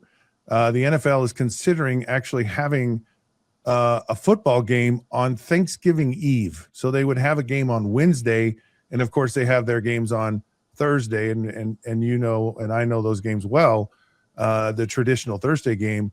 Is this going too far? What, are you just how do you think players and just everyone would respond to a Wednesday night type of game preceding Thanksgiving? Listen, at this pace, the NFL would like to have a 20-game season if they could, right? They would want to get rid of preseason because it's not as profitable or as lucrative. And it's not a knock; it's a business. It is what it is. And in order to pay these salaries, in order for these owners to continue to have year-over-year growth in revenue and profit, and for them to be able to maximize platforms that are out there that are now you can monetize in multiple ways, and you can send your sponsors to so many different areas. This is definitely an opportunity for more money, or to it doesn't change the game. The game in terms of the scheduling, as it's been in past years, or even prior to them even putting Saturday games and Thursday and going overseas, like it wasn't broken. It's always about the quality of the teams in the play. You can change it around, you can move games around, you can do all those things, but that's not going to matter. I think sometimes you get into changing schedules because it competes with other programming, perhaps, and you want to be able to leverage days that are before. Maybe there's a window there, so there's a business move that's being made. But I'm pretty sure it's based on business, and it's based on marketability and the ability to capture an audience that perhaps lags on Thanksgiving Eve. That gives them an opportunity for basically owning that spot. You're a player, you play on Sunday, and then you got to turn around and play on Wednesday for your position. And I've never known this, but like, is that enough turnaround? I mean, can you play at a high level with such a short turnaround for a game? I think it all depends on how you prepare your players during the week. We had lighter weeks. We may have taken one day less in pads in practice. Maybe the practice gets shortened by 15 minutes to a half an hour to accommodate, so that you have the same type of wear on your body in terms of practice time. But in terms of game time, there's no second gear in the game, right? It's only one gear, and it's all out. So it doesn't change the preparation side of it. Doesn't change the ability for players to be fresh or anything like that. So, moving up one day, I think I wouldn't do that personally. I think I'd leave tradition where it is right now. And if you want to bring that extra game, bring it on Saturday and then pick back up on your Sunday schedule. Move some of those teams back one day or something like that. But I wouldn't necessarily do that. Yeah, it's excuse me. It's fascinating to see, because you talk about the NFL is trying to maximize the number of games, the exposure, when that exposure is, where it is, what day of the week it is. And I know that there's a lot of pushback from the Players Association saying, 18 game season is too much. We didn't like a 17 game season. What would you feel comfortable with? Would you be okay? Like they come back and they say, look, your salary will go up 10% if we go to 20 games or whatever. Is that enough? Or do you just go, yeah, there's a point of no return. Like it just, your body's just too beat up. Where would you feel comfortable as a player, and how many games were played in a season? Well, I mean, to be honest with you, understanding if you strategically put things together and make it right, you can do it. It could be anything from doing more games and shortening the quarters, right? It could be you can have more games and then you're just rotating more players, or you increase roster size, which means that you'll play more games. The quality of the game will suffer, I believe, but it does give you other options and dynamics. If you want to get rid of preseason, you can treat those as regular games and just add those on. So I won't say it would be meaningless games, but it gives you more flexibility in how those games can be utilized during the season. That creates more opportunity for recovery and accounts for the fact that players get injured and now your season gets longer. So I'm that type person where I look at it and say, if I'm going to increase that, get rid of the preseason game, make it so that you increase the roster size slightly. Yes, the quality of it may go down, but then what you get is another way to pay for more salaries, to give more exposure and time for the sport itself. But then it also gives you the ability to shorten it and make some adjustments there that will accommodate everything from the collective bargaining agreement to how you preserve players and things of that nature. So you can get around it if you're willing to work it. But if you're doing it strictly from my side, my greed side, or just it's got to benefit me and I don't care what happens to the other people, you won't come up with mutually beneficial ways to think about how do you put things like that together so everyone wins. Yeah, see, I hated the preseason. Like, I just hated it. It's pointless. I mean, Yeah, I get it with the players, but I'm with you on that. It's become so it's like what they did with the Pro Bowl. It's like you almost want to say, you know what, you should just go, regular practice. I get more out of watching the teams that come in. To be honest, I don't know how many practices you go to during the season where the teams, travel and they go to the other squad's place, right? That's more exciting than preseason. Yeah, totally. So I think, doing that is your preseason and the players get more out of that than they get from the preseason game. So, I mean, I think they're done. Yeah. The one benefit to me, so one, I hate the preseason, but the other benefit that I see is that, you can dig yourself out of a little bit of a hole if you start off slow in a year and you have a 20-game season. There's a chance to make up some ground at the end of the year, or at least more. And one of the things I do love about the NFL is that every game is so important and matters so much in the overall outcome of things. And to have a chance, where you start off, maybe 0-3 and how hard, which we did at one point, and battled back and made the playoffs in that situation. But it's hard, a lot of things have to go right. And it's really disappointing when you get, late into the year and late like November and go, man, we don't have a shot to make the playoffs. That's kind of hard to get through. And so to me, the benefit of it, or one of them, I think is a chance to kind of, have some redemption, but the grind and on your body. And I actually like those ideas of, maybe lightening quarters or having more players and, any way to lessen the stress on your body. I think it's a good thing. So I like it. Speaking, you mentioned the Pro Bowl, this World Baseball Classic, which is going on during spring training. And there's a lot of excitement about it, with fans across these different countries. And you look at what hockey did with the Four Nations event for the All-Star game, and it drew a lot of competitiveness and a lot of excitement and interest in what would you do? With you mentioned the Pro Bowl's kind of worthless today. Do you like these ideas of pitting each country against each other, and what would move the needle for you for an All-Star game to want to watch it? I think it would be great to continue to expand. I think the more that we compete, it gives you a greater sense of the sport. Yes, you can have some that are homegrown like the NFL, and some, soccer is so international, and then, these other different sports like cricket and things that we just don't get exposed to, rugby. But I think that when you can start to mix in the different and let people say, you know what, I can still have the same dream of playing professional sports in another country, even if I am American, but see other parts of the world. Like there's so much value in expanding. And then also having, I think, as we've seen what sports does in a humanitarian standpoint,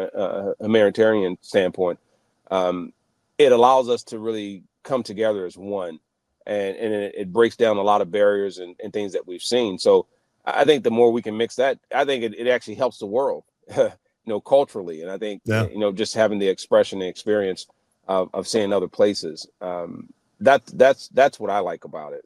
I wouldn't mind, I live in the U.S., but now my season starts and I got to go to another country, and I'm there with other teammates, and we're coming back and playing guys I know here, but then guys from other countries or women from other countries are playing in these other sports leagues in America.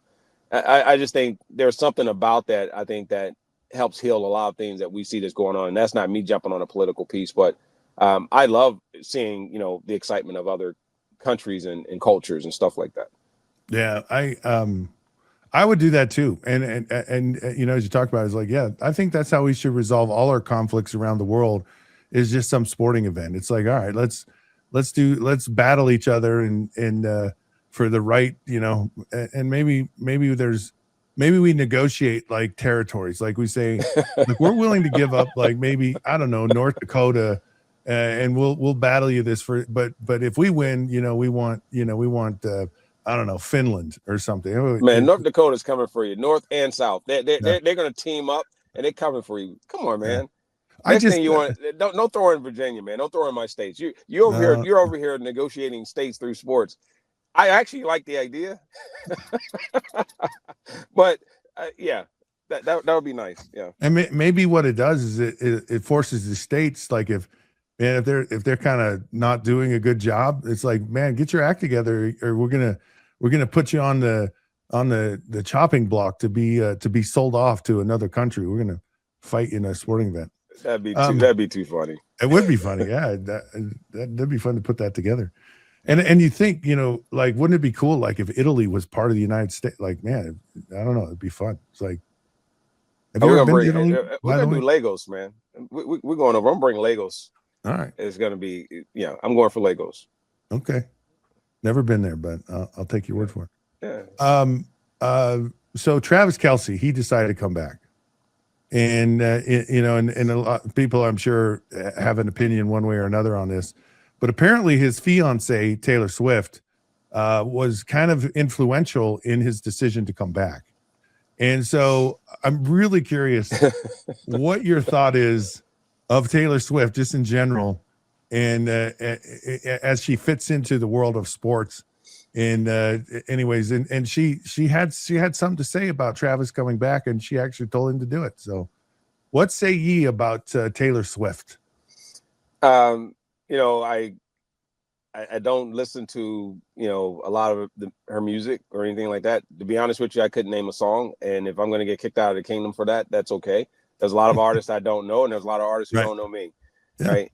But everyone's known and seen what's happened with that relationship and the influence that her presence at the games and the sporting events and being affiliated now with Kelce and then also, being at the games and those things, right? It's not new. It's just never been really at that scale, with when you start talking about the relationships. There's athletes that have been dating entertainers and different high celebrity type figures throughout the day, throughout the time, right, of professional sports.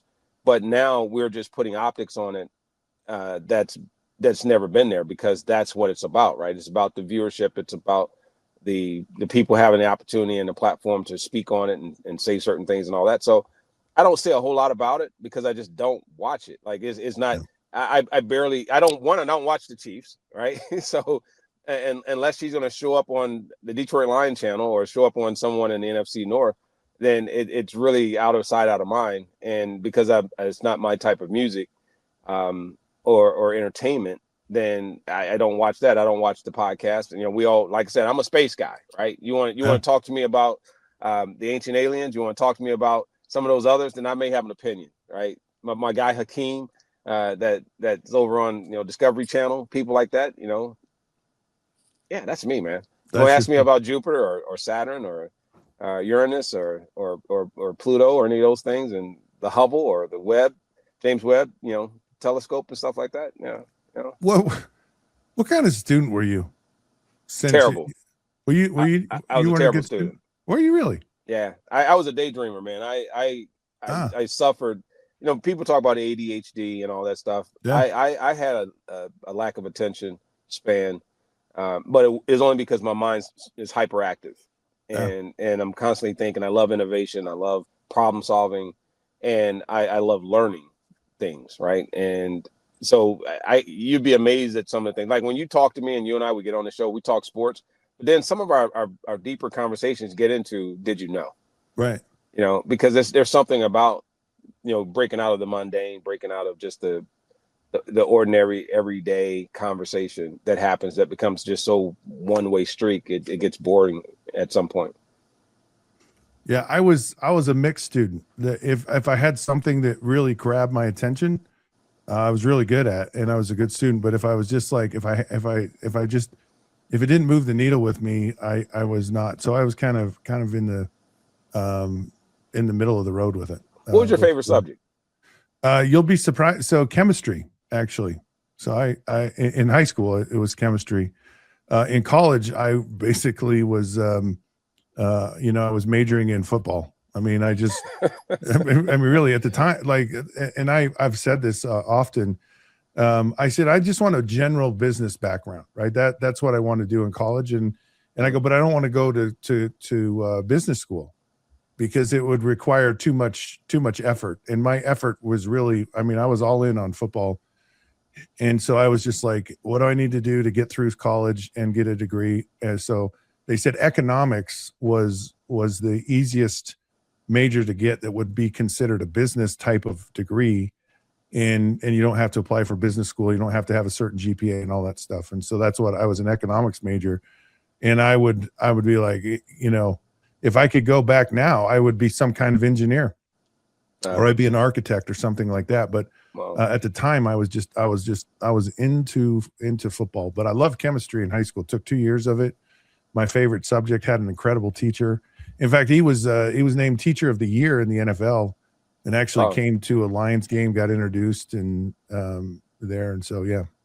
That happened with my biology teacher. So you had biology? Was that your my biology teacher? She ended up winning NFL, teacher of the year with me when I was with the Lions, Betty Sarton. She's my biology teacher. She's more of a mentor for me. And it was fifth grade, very influential. But I really gravitated towards American history, Eastern religion. I studied that, believe it or not. Psychology, which a lot of people will take, but I really enjoyed that. And then criminology. That I want to go into criminal justice. The problem was, the time. I was a two-sport athlete and doing all this other stuff. It was just not enough time. But I think criminal justice is where I would have probably ultimately landed in the legal system. Speaking of a mentor for you, like who inspired you when you were growing up? Like who did you look to go, man, I want to be like that, or that person really said something to me, or kind of coach. Who inspired you when you were growing up? Well, there's a lot of people inspired me. We all don't. When you're successful, the journey isn't done alone. And there's typically a lot of people that play a role. And I've always talked about the teachers, and those are your bigger touch points. Coaches, of course, because of sports and athletics. Parents are at the pinnacle of that, because if they're parenting right and they're doing the right thing and they're present, then they're going to be the biggest influence and authority in your life.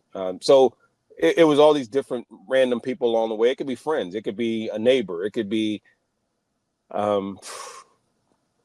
it came from a wide variety of places. I used to, if you ever watch Good Times, right? They talked about JJ. He and his mom used to always say, "Hey JJ, every time you come home, you always have something." He says, "Mom, I found those things." Like he used to find things, right? He used to find things. So he had hot hands. So he was a thief. And I was occasionally I would kind of go in and grab a few things here and there. So you found some things. I found some things every once in a while. And it was the people who caught me who were a big influence, because they steer you in the right path, right? I grew up in a housing project. Did they do that? I got kicked out of department stores, man. I got kicked out of the mall in my hometown and everything, like banned, like not just kicked out, but like banned, right? Because I used to go in, man, and when you couldn't afford it and you wanted certain things, no, you shouldn't take it, right? But the influence was there because everyone around me was like, "Hey, we got to go lift some stuff," right? And you start to learn that life with effort equals success. Like it will. Like if you just go out and apply yourself, and those people kept staying in my ear. And once I started to apply, I mean, like now everything, there's nothing that is intimidating. If you say right now, I got to start preparing to become an astronaut, no problem. You need me to start preparing to become a surgeon? Okay.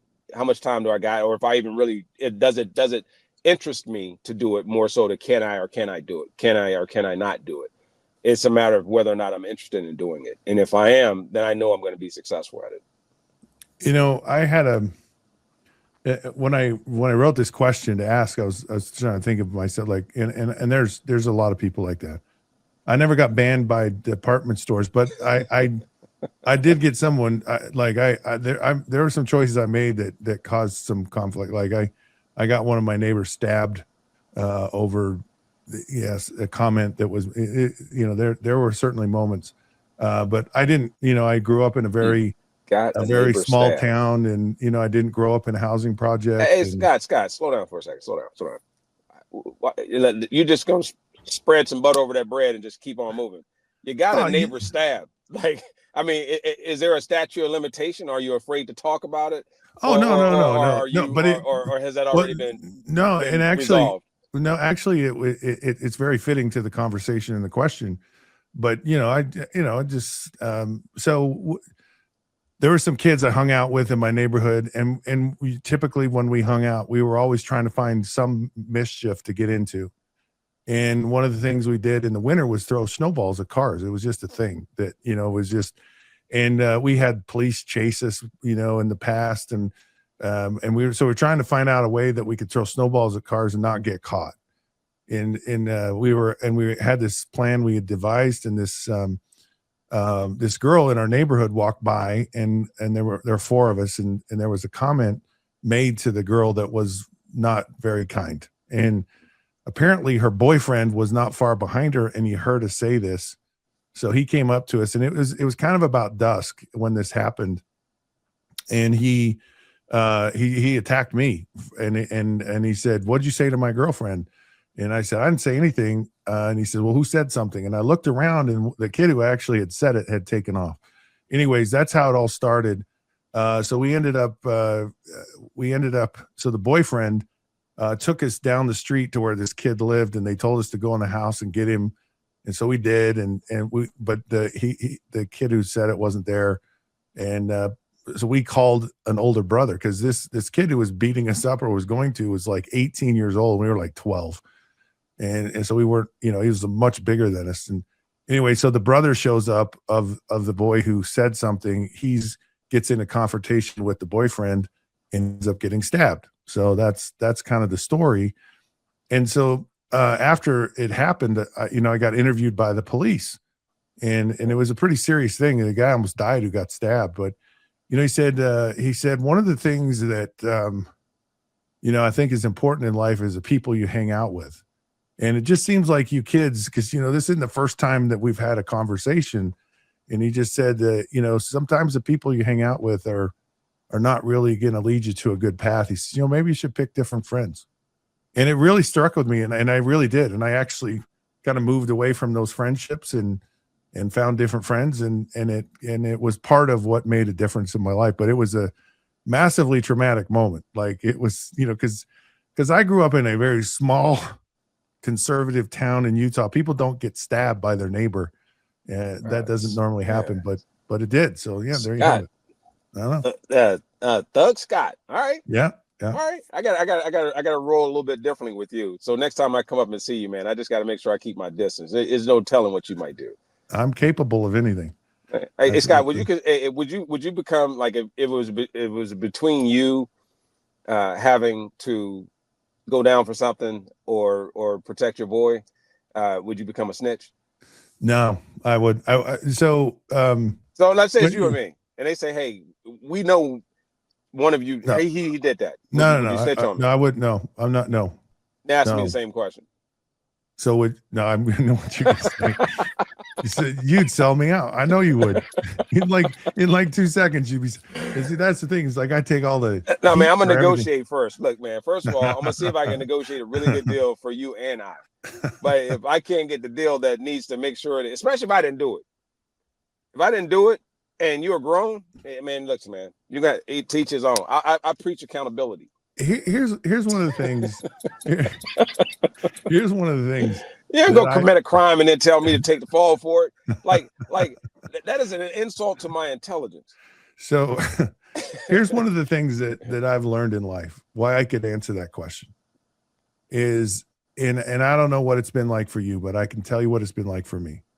I've had a lot of people that have wanted to be interested in my life, have wanted to be a part of my life, but they've wanted something.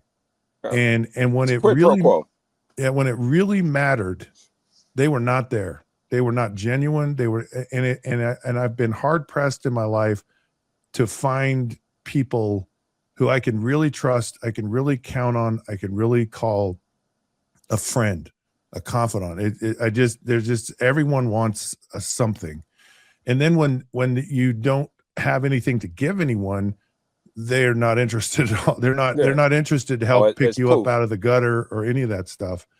And so to me, I just really value kind of how I am towards people, the people that are in my life, the people that matter.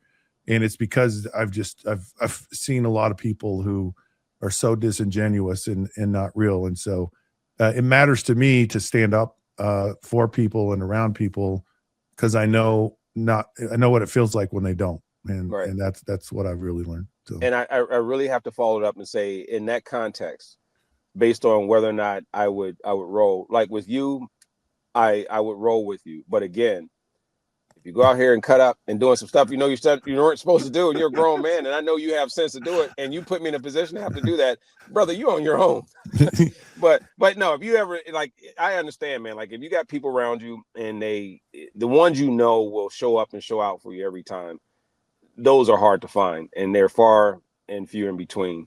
And I'm the exact same way. And I've seen that with relationships, both personal, both business, even those that you sold out for, right? And they're just not there. And that, everyone's going to go through ups and downs, but you find out really in those downturns, and it's true, and those times of need, truly who are there. And I love it because also it purges people. It gets rid of the crap that's around you and the fake relationships that are around you and the people that are around you, just because it's self-serving. And so I enjoy it. I do. I like getting to the point in my life where you go, I'm only going to be around people I want to be around. I'm only going to be engaged in the things I want to be engaged in. I'm not going to put up with things just to tolerate them because I have to do this. And it's just such a freeing and exciting and meaningful way to live life. And I love being in that place and being in that position. So it's really good. I have one last question. All right. Very, very critical question. Probably the most important thing you're going to answer to the day. All right. I'm going to sip this coffee while you're doing that. Go ahead. All right. Sip your coffee. By the way, I have coffee for you. Man, you've been telling me that, man. You know no, what? I'm actually coming to see you next week. I'm going to bring you some coffee. All right. So, all right. Kona coffee from Hawaii. So you're going to. All right. Well, I know. If you buy it, I hope it's full bean. It's whole bean. I don't know if it's. If you got any ground coffee, man, then the time is ticking, brother. You can't bring me ground coffee unless you bring me whole bean. I just have what I have. I have what I have, and it's what you're gonna get. And you'll get cut too. If you come down here, you come over here playing around. You know my history. I do now. I've learned some new things about you today. I didn't know. All right, here's the most important question: what is your favorite type of cheese? My favorite type of cheese. Yeah. Wow. That's a tough one. It depends on the meal. It depends on what I'm having it with, right? So I like smoked Gouda. I like cheddar. I like smoked cheddar. It depends, man. Gouda, like pepper jack, Okay, yeah. Depends on the sandwich, Do you like any of the harder cheeses, like Parmesan-ish type of cheeses, or Parmesan? I like it. It has to be shred or some type of a grinded cheese. Yeah. Are you a charcuterie board person? Do you like all the fancy meats and the cheeses and that's not just me. No, I'm not that. I'm not that. Like I don't like. Here's what I like, man. Listen, look, man. I don't like community plates, right, where everybody comes through and help yourself, and grab your cheese, grab your crackers, grab your meat, right, whatever you want right there. That sounds funny, but do all that stuff and then put it on a platter right there. No, I don't want to do that. Like, that no. I love charcuterie, but I think it's amazing. Right? Yeah. I mean, that's you. Yeah, we'll have to have charcuterie now. Know all these things. Are you a wine drinker? I've never drunk a drop of alcohol in my life, so no. We've had this conversation. Man, I know we've had this conversation, man. It's just not sitting with me, man. I can't subscribe. I know you. You know what I'm saying? Like I do.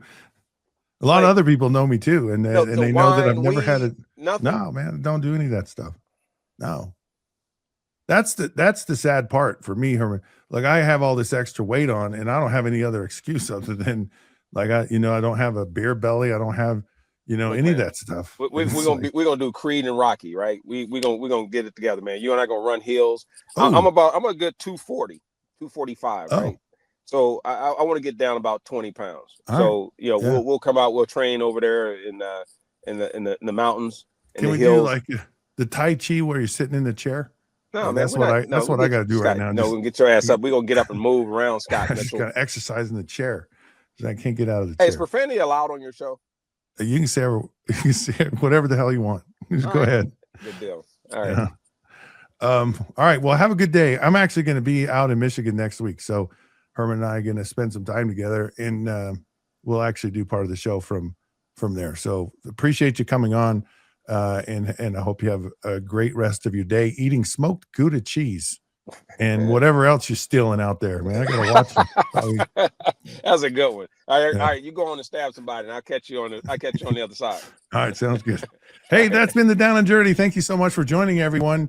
Of course, like and subscribe. We hope you have a great day. This is Scott Mitchell. Thank you, Zach and Martin, for doing all that you do. Until then, we'll see you then.